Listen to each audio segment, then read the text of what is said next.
besties, welcome back to the channel, or welcome if you're new. My name is Cayenne and this is Cayenne is Booked. Today we're going to be talking about our August hopefuls. I have some books that I have featured on previous TBRs, hopefuls lists on this list as well. And then I have some secret vlog projects happening. Some of this is for like my 25 and 2025. And some of this is for book clubs, so kind of like a smorgasbord. However, I do want to say it's not a very long hopefuls list simply because I am a teacher and I have gone back to work officially. So I don't want to stress myself out in the month of August. So I'm trying really hard to do books that I know, like I have audiobooks, so when I'm like working on things for my classroom, I can listen to them, or just ones that I know I can kind of like sit down and kind of escape into, like when I need those like calm moments after being overstimulated. So without further ado, we're gonna dive in. The first book I want to highlight is Jess and I's pick for The Good, the Bad, the Smutty. This month we're going to be reading The Point of No Return by Devin Sinclair, and I believe this is a monster romance. And if you attended our live last month on Instagram, then you know that our account is private and it's below 1,000 followers. So we can't go live on Instagram anymore. So stay tuned for how we're going to do the live show. I don't really know yet. I'm trying to kind of think of some other ideas. But as of right now, like we're still reading it and we're still going to be like going on with the book club because we really don't want to disband. But at the same time, we don't really have any suggestions or like ideas. So if you have suggestions or ideas, like drop them down below. Maybe I even host it on my YouTube. I don't know, because then that way they can stay up later too. Jess and I are kind of talking through some different ideas that we have. But like I said, any suggestions, we'd love to hear them. Then I've got The Hideaway by Nora Roberts. So I'm a part of Jess from Peace Love Books Patreon, and each month we read one Nora Roberts book, and this month it's Hideaway, and I don't think I know anything about this. Let's see. Caitlin Sullivan came from a long line of Hollywood royalty, stretching back to her Irish immigrant great-grandfather. At 9, she was already a star, yet still an innocent child who loved to play hide-and-seek with her cousins at the big family home in Big Sur. It was during one of those games that she disappeared. Some may have considered her a pampered princess, but Kate was in fact a smart, scrappy fighter, and she managed to escape her abductors. Callan Cooper was shocked to find the bloodied, exhausted girl huddled in his house, but when the teenager and his family heard her story, they provided refuge, reuniting her with her loved ones. Kat's ordeal, though, was far from over. First came the discovery of a shocking betrayal that would send someone she trusted to prison. Then there were years spent away in Western Ireland, peaceful and protected, but with relentless growing in her soul. Finally, she would return to Los Angeles, gathering the courage to act again and get past the trauma that had derailed her life. But what she didn't yet know was that the two seeds had been planted that long ago night, one of great love and one of terrible vengeance. Ooh. Let me see when this was. Oh, this is a 2020. Okay. Yeah, so The Hideaway by Nora Roberts. I have been really enjoying reading one from her backlist. I have started to kind of read outside of the book club as well, but it is fun to read and like gossip with everybody on the live show. So this is the Nora Roberts we're reading. And then I recently joined a Facebook group, and then they do a monthly book club on Discord. And the fantasy book club is reading The Night and the Moth by Rachel Gillig. And I only really know, actually, like, don't even let me lie to you, I know very little about this book. That's cool. But I kind of did that intentionally. But as far as I know, Gothic, a tale of a young prophetess who is forced on an impossible quest with the one knight whose future she cannot see. Sold. So I'll be reading that this month. And I'm really excited too because I loved her other duology.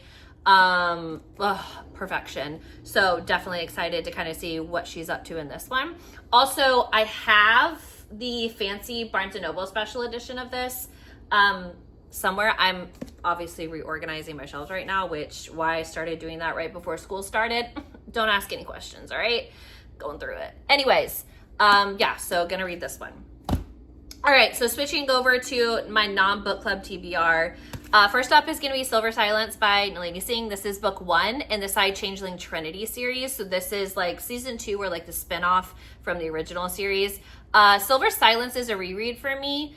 But like I said, I think I said another one of my videos, don't know, but I'll repeat it here just in case you didn't hear it. I reread the original series and then started this series again because I think there's 9 books or 7 books. Either way, I have not read all of them. I've read 3 total. So I wanted to start over so that I could, I could experience it again.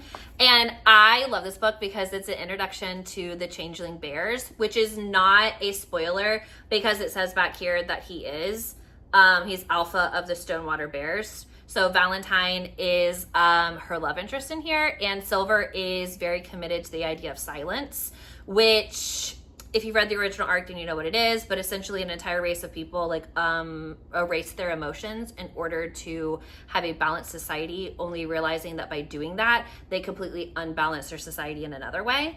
And Silver's a part of the Psy, and she has to hang on to it because the Psy also have I want to say powers essentially, but have the ability to use their minds to do certain things, like their telekinetics. There are people like MSI who are medical people who are able to like scan somebody's body, see what needs to be adjusted or anything like that. So there's a bunch of different abilities, and Silver has an ability that shouldn't be on the other side of silence. Like the more that she feels, the more it triggers this ability in a negative way.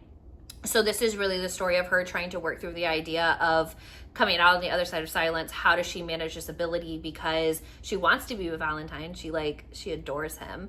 But it's hard for her too, in a sense, because she's lived an entire lifetime without random hugs or touch or emotion. And that is what a changeling bear alpha is. Like, it's about touch, it's about emotion, it's about pack, it's about family. And so there's the dynamics between the two of them are so great. But I love, her name's Silver Merchant, and the Merchant family is like a really big deal in the original series, but also very much heavily in the Psy Changeling series. And Ida, oh my god, I don't want to say her name wrong. Ina Merchant, Grandma Merchant, if you will. Baddie, I want to be her when I grow up. That's all I'm going to say. Then I want to read Charmed by Laura Pavlov. This is the 3rd book in, is this a Cottonwood series? I don't know. Ooh, don't let me lie. Anyways, it's her first series, and I read books 1 and 2 in July, and then so I want to finish the series hopefully this month because I'm reading through her backlist, and it's been a fun adventure so far. I've read a kind of like Forbidden and then A Brother's Best Friend, and y'all know I love A Brother's Best Friend, so very interested to see what this one has in store for me. I don't know who it's following, and I don't know the tropes because I read it and then obviously forgot about it. So it's going to be kind of fun to like get back into that series and, kind of check this series off and then be able to move on to another one from Laura's backlist. Then I am going to read Dawn by Octavia E. Butler. So this, it's for one of my prompts for our fantasy bingo. I am participating. I haven't done a video or anything like that of it yet. I figured I would kind of check in once I have like a row complete and kind of like talk through those books, but this is going to fulfill one of my squares. And I don't remember what square it is, and it's hard mode too. So come back for the wrap up. Come back for the office wrap up so I can tell you which one it's for. But so this is when Lilith Aipo wakes from a deep sleep. She finds herself aboard a vast spaceship haunted by confused memories of a nuclear war that ravaged the world. She discovers that she is being held by the Oankali, a seemingly benevolent alien race that intervened in the human race's extinction, rescuing the survivors from their ruined planet and placing them in a coma-like sleep for centuries. Now the restored Earth is ready for inhabitants, and the Okanali want Lilith to help awaken the rest of the survivors and rebuild humankind. But the Okanali have needs of their own, and salvation comes at a price. Soon Lilith must choose how much of humanity she is willing to sacrifice for the future of her race. That actually sounds really good. And she has like a bunch of other books that like when I was, I think this is a book in parts, maybe? Yeah, because it's like part 1. I don't know. Either way, very excited to read this one. I was really lucky because my library had a copy of it. And I love this cover too. Stunning. The colors on it, 10 out of 10.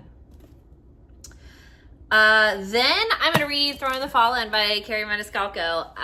If you've been around for a minute, then you know that this is the third, maybe the fourth hopefuls video that this here book has ended up on, and I'm committed to it because it's actually part of a vlog series that I'm doing right now, so I kind of have to read it.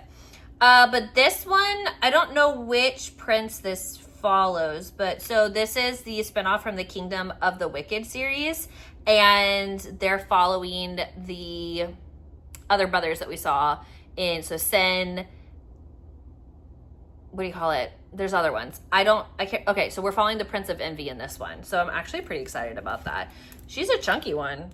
Oh, almost 600 pages.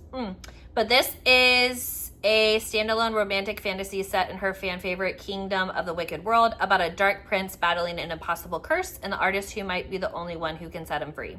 So I'm excited about this one. I know Throne of Secrets is also out, so I want to read this one so I can read that one. Very excited. Then I am going to read Fair Catch by Kandi Steiner. I know this is book 1 in a series. You're like, duh, girl. This is also a special edition, so it doesn't list any of her other series, but I know this is book 1. I believe it is also football. But the X's, oh yeah, there's actually a football right here. Anyways, back to what I was saying. So, as if things aren't already tough enough, as the only girl on a college football team, coach had to go and assign Zeke Collins as my roommate. A cocky kick returner and my brother's best friend, who should have been ripped of that title years ago. He is as infuriating as he is undeniably sexy. I hate him, and for good reason. Reason I won't ever let him forget. He thinks because we grew up together that it's his role to protect me, but all he does is get in my way, make me look weak, and piss me off more. I tell him I can handle myself, and I'm hell-bent on getting that point across to him and the rest of the nation watching the only girl in collegiate football. The pressure doesn't get to me. The scrutiny, I'm ready for. But sharing very thin walls with Zeke Collins, I wasn't prepared for that. And the more we're forced together, the harder it is to distinguish that pencil-thin line between hating him and wanting him. You know where she had me? Brother's best friend. Okay. And my final book. I'm actually on Shanora Williams' art team. And so I am binging her backlist as well. And I recently bought the chocolate covers of the Mr. Kane series. So the book I want to read is Wanting Mr. Kane. And I really love them. And it says, I had fallen hard for him and it hurt so much to want a man I couldn't have. And I believe this is like her dad's best friends. And I have started it. I have a few chapters in, I believe, and like he meets her when she's young and he's older, obviously. And I'm just like kind of interested to see where it goes because obviously forbidden, and Queen Shanora wrote it, so I really feel like I'm gonna love it. But I've been wanting to dive more into her backlist and like be more intentional. I even moved the books right over here so like they would be in the forefront and in the background of my videos now, so I could be like, oh man, I really need to read these. So this is my final one. Oh, it says right here, it was love at first sight when I met Mr. Kane. Love it. So this is going to be the last one on my hopefuls list. But yeah, those are the books I'm hoping to finish in August. Let me know down in the comment box below if we have any books that you might be interested in or that you're reading this month. Or just let me know if there's a book based off of like, you know, kind of the books that I've been reading or what I have in my stack here that you think I should read. And I'll check it out. Please also to be sure to subscribe because I love having book besties. And I will, as always, catch you in the next video. Bye.